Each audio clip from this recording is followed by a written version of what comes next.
Hi, is Cynthia there? This is her. Hey, Cynthia, this is RJ Bates calling about your property there on Main Street that you had entered on my website saying that you're looking to sell. How are you doing? Good. How are you? Good. You still looking to sell that property? Yeah. Let's see if we can make it happen. I woke up. What company are you from? The website you were on was cash offer option. All right. Okay. Just wanted to make sure. Yep. All right. How much you looking to get for that property? I'm looking to get about 22. Say that again. I'm looking to get about 22,000. 22. Mm-hmm. So you want to know what's hilarious? This is how I know this is meant to be, okay? So my company name is really Titanium Investments. And titanium is the 22nd element on the periodic table of elements. Yeah. And the reason why, so I'm actually wearing a jersey right now with a 22 on it. The reason why is because my partner, Cassie, she was born on February 22nd. And then my number in sports was 22 growing up. So when we were trying to come up with a name for our company, we realized, hey, both of our numbers are 22. And That's funny. 22 is one of my favorite numbers. And being in sports, there was a girl who got it ahead of me. So I was 44. There you go. Just double it. I love it. I love it. So, yeah. All right. So I just out of curiosity, are you saying 22 just because it's your favorite number? No, that's honestly, I've been in the property business for a while. I was a landlord for several years, and it just seems like a reasonable number considering the route that I'm trying to take. I got you. All right. So let me see here. What is the square footage of the property? Just shy of 1,000. Gotcha. And it's vacant right now? Correct. But it was tenant occupied prior? Yeah, it was either occupied by me or tenant. Okay. And how long has it been vacant? Do we move over here before or after? So it's been about 6-7 months. Okay. Utilities been on and stuff? Yes. Okay. Just making sure we didn't have to worry about pipes or rats chewing wires or anything like that. Does the property need significant work or just like tenant turnover type work? It needs the labor of love as far as siding and the bathroom goes. I got you. I would say probably the windows too, to be honest. And then, tenant cosmetic stuff. Yep. And then systems wise with like hot water heater, roof, stuff like that. I mean, anything major that you know of? Those are all good. There's a spot on the roof. One of the last times we had it took the shingle off. Okay. But other than that, it's good. The furnace and the roof was done 2011, 2012. Okay. The hot water heater I had put in, I want to say in like 2017, 2018, somewhere in there. Okay. It's a window unit for cooling. It's gas, natural gas for heating for the furnace. Okay. How much were the tenants paying when they were there? For rent? Yeah. I'm kind of nice. I had rent. I had rent at about $500. I got you. But going rate in town is definitely more than that. What do you think we could get, like 800, 900? Definitely. Gotcha. I would say definitely, considering they just built K through 12. It was just the high school. So we're like the last block of Main Street, and then at the end of our block, there's the baseball field and whatnot. And right. Across from that, school. The baseball field's run by the school. So that has been within the last year and a half or so. So this end of town specifically has become more ideal. Awesome. What's the bedroom and bathroom count? 3 bed, 1 bath. I don't know why none of this stuff is pulling up on any of my systems. It's just like even on Zillow, it doesn't have it. Yeah, no, I went to look online just to see what other people would see when they looked it up. And yeah, no, it's weird. Because I have like multiple systems like Privy, PropStream, Batch Leads, like that I use for comping. And it's got every other property in your neighborhood. It's got all of their information. But on yours, the only thing it gives me is the lot size. It didn't give me square foot. I'm like, well, thank you for telling me how much dirt there is. But yeah, no, and if this goes well, I have so I live across the street from the property. I used to own a triangle here. So if this goes well, I have a second property to hand over. Nice. So is it literally right across the street? Yeah. Is it of similar price point? This one is probably a little bit, it would be a little bit more just because it's in better condition. Yeah. There was renovations that weren't done sooner than across the street. Gotcha. But it's roughly the same price point. It's about the same size house, the same bedroom, the same bathroom. Gotcha. Is it rented or is it vacant? I'm currently living in it. Oh. So I'm getting rid of one. I gotcha. Getting it set up for relocation and then, handing over the other. Where you want to move to? Colorado, the Hartsville area by Canyon City. By Canyon City. Man, that's one of the toughest places to get houses. What? Colorado is like one of the toughest places for me to get houses. Well, I'm not looking to get a house. Actually, we're homesteading, so we're buying property. We have a couple lots that we're to go look at and build. Nice. Yeah. So, yeah, the last thing that I had out there that's somewhat close, talked to a guy in Colorado Springs a couple weeks ago. He had a pretty cool little property, but I always ask that because it's like, hey, I might have something. Someone the other day was like, yeah, I'm looking to move to Georgia. And I was like, what city? And it was literally a place where I was buying a house in Georgia. I'm like, well, can I just sell you the one that I'm buying right now? I mean, why not? So, yeah, I mean, I think I'm good to pull the trigger at 22. I mean, every good deal starts with a cool story. So, I mean, why wouldn't I want to buy a house for $22,000? I mean,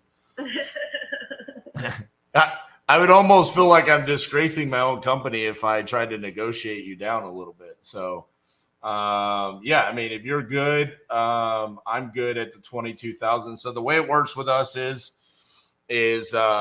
we send you the contract, you sign the contract. We come and we do our walkthrough. We verify all of the work that needs to be done.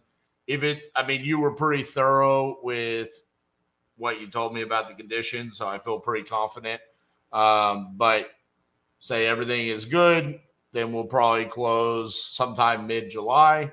If we come out and it's like, hey, this is a lot worse than what we anticipated, not that there's a whole lot of room for us to negotiate, but sometimes we would have to say, hey, we really need this at 15,000 or something like that.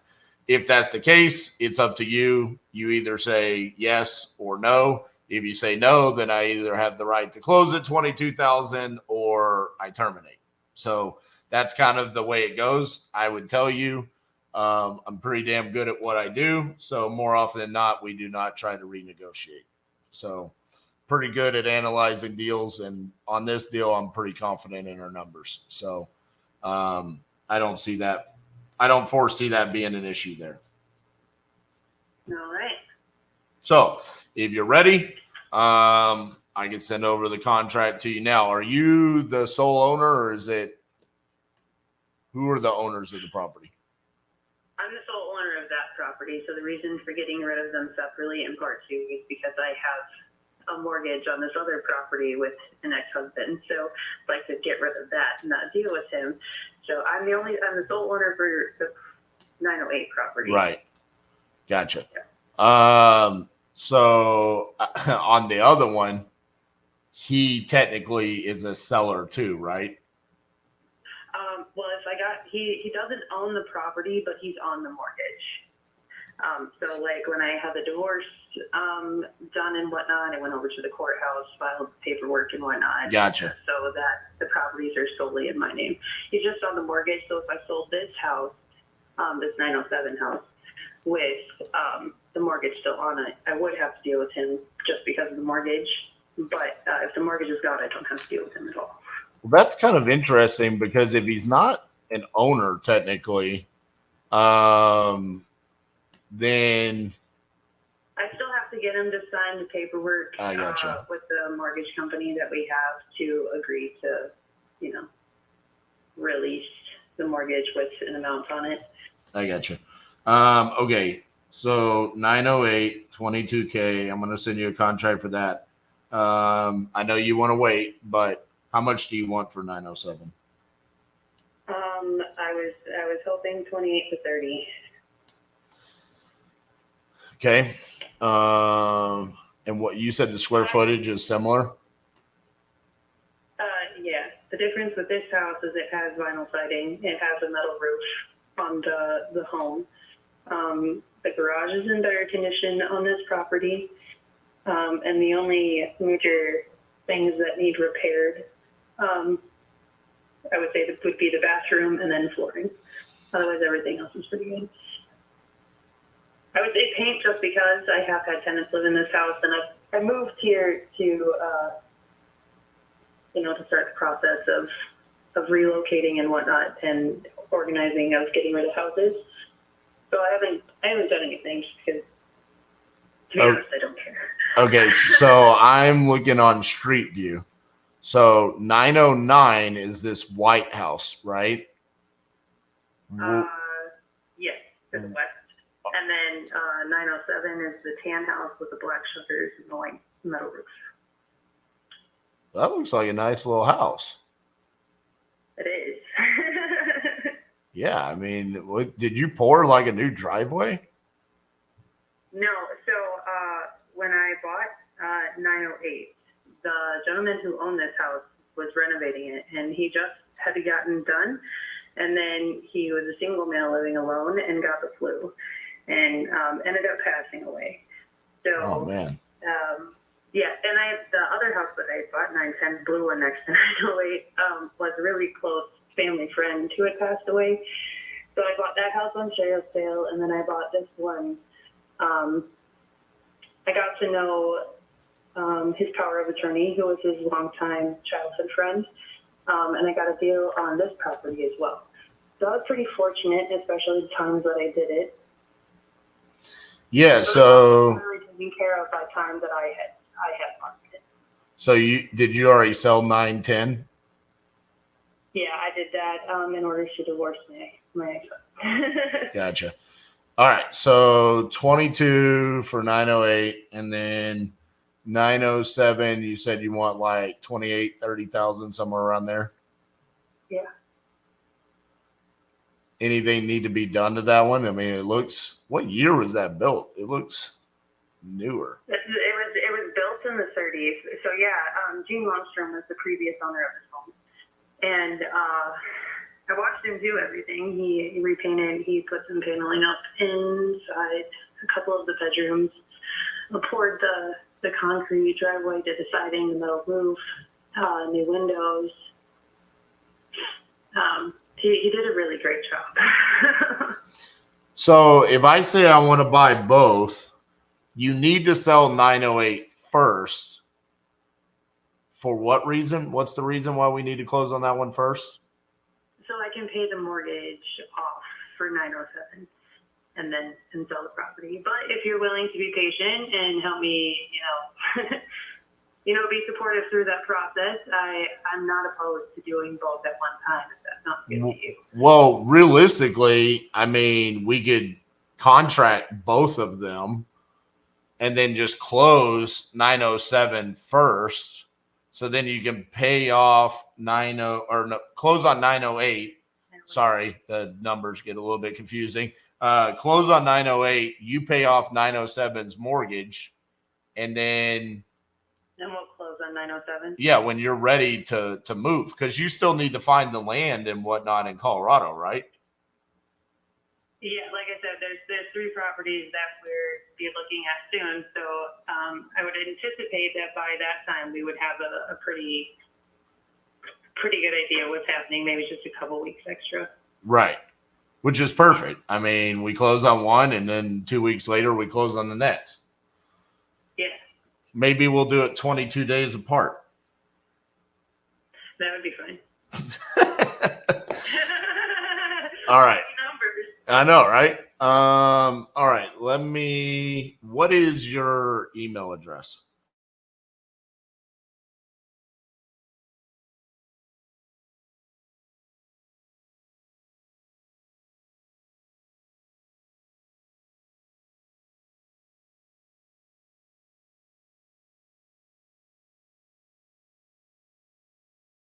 Correct. All right. So,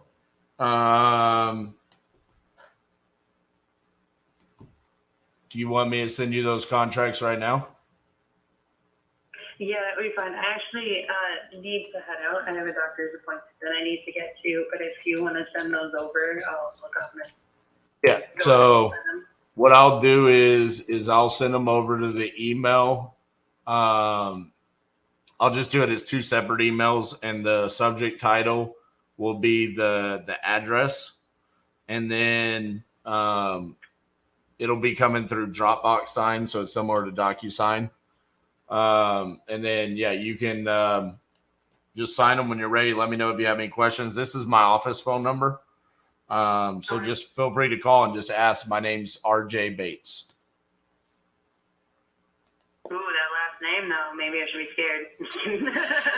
Yeah, I mean, honestly, you probably should. Just because you get the reference. And most of the time when I tell people, they're like, what? Bates Motel? What are you talking about?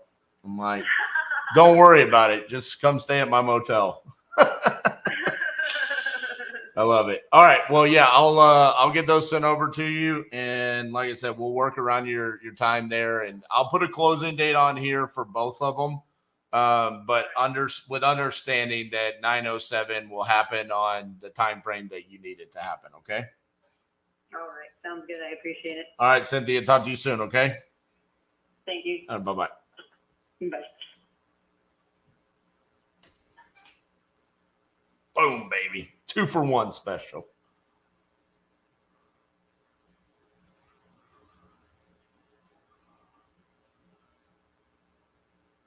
So what happened there was I'm going through my follow-ups, but while the phone's ringing, I've got speed to lead up, and I'm refreshing my screen. And as I saw this lead come, what I saw was small city in Minnesota, right on the North Dakota state line. But I saw need to sell ASAP, tired of being a landlord, vacant, fair condition. So those are triggers. So what I did was I took the city and I went to Investor Lift and I searched how many cash buyers do I have in this city, because I don't know. And what I found out is I have 1,444 cash buyers in this area. So then I looked at their buyer score and I see high activity. So they're buying deals in this area.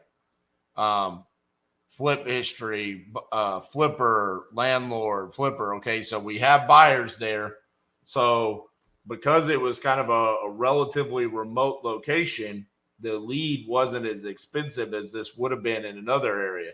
So I paid $374 for that, which I'm very particular about which leads I'm going to spend that much money on, because I want it to be just like that.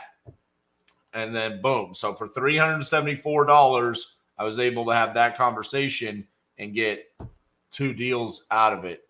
And I think they're really good deals. Looking at this, we've got comps at 150, 110, 115. So getting them at 22 and 30 were really good deals. So pretty excited about that one for sure.